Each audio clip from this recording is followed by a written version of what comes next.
The YouTube user, It's the Superfly, did a video in response to another well-known atheist here on YouTube, a guy whose channel name is Leighton Way, and it was about a Episcopalian, a man whose name is Spong, which is obviously a very good comedy name, but apparently that's his real name. Okay, it's not just a stage name taken from a Goon Show recording. His name is actually Spong. One of the things that Spong talks about, I love that name, don't you? Okay, was about prayer. And he mentioned an idea that if there's thousands of people praying for someone who's famous and they get well, you know, is that the work of God listening to thousands of people? And if there's someone who's not well known and no one prays for them and they don't get well and they end up dying, is God not being compassionate to that individual? Well, that's a very interesting thing to discuss.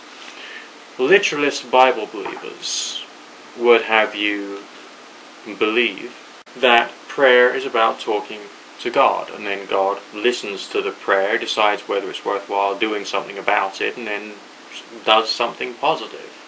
That's one interpretation. I'm sure there's many other interpretations as to how this prayer phenomena is supposed to work. But what if God has got absolutely nothing at all to do with prayer? Or prayer has got nothing at all to do with God? When I was watching the videos about the ideas of Dean Radin, he's the guy from the Department of Noetic Sciences in Princeton University. And so, you know, he's an academically qualified individual, but he does research into consciousness and psi phenomena. He mentioned that in order to create an anomalous result of sorts which will have an effect in the outside world, there's two things which are necessary. One is intention and the other one is attention. What if it's not God, but the God concept in the mind of the individual who's doing the prayer that has a result? And maybe there's some kind of like vector power, so if 1 million people are praying all at the same time, all in the same way, using the same words, the same ideas, the same theology behind them, the same concept, the same theoretical or hypothetical understanding as to how God is supposed to function, maybe the attention they're placing on the prayer itself, you know, the intention and the attention, is based upon essentially their belief, whatever variety of belief it happens to be, is the important thing. And maybe out of all of the complex forces that there are in the universe, the ones we don't properly understand yet, maybe there's some which react to that ever so slightly.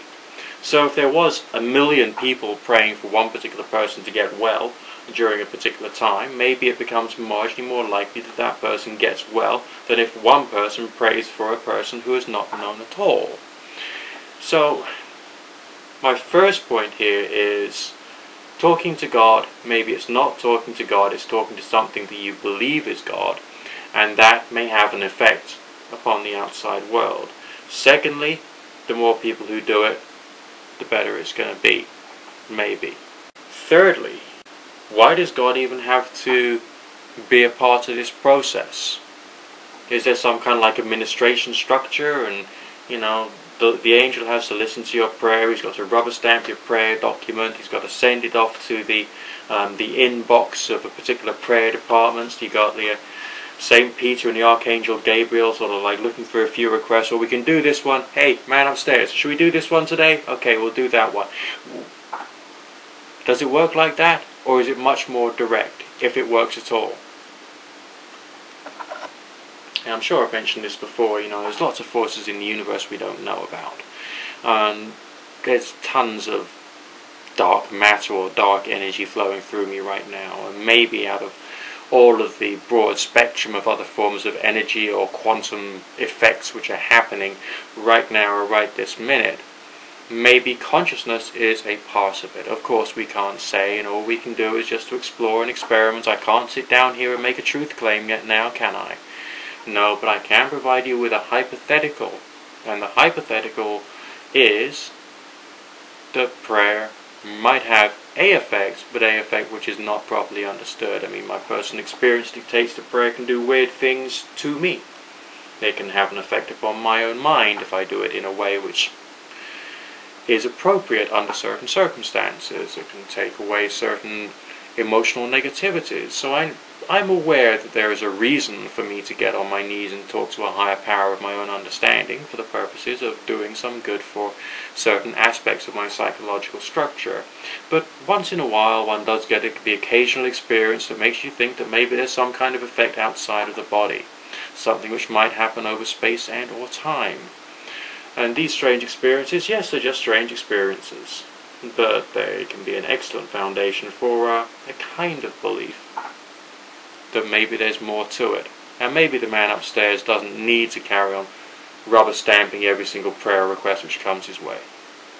Just a few thoughts.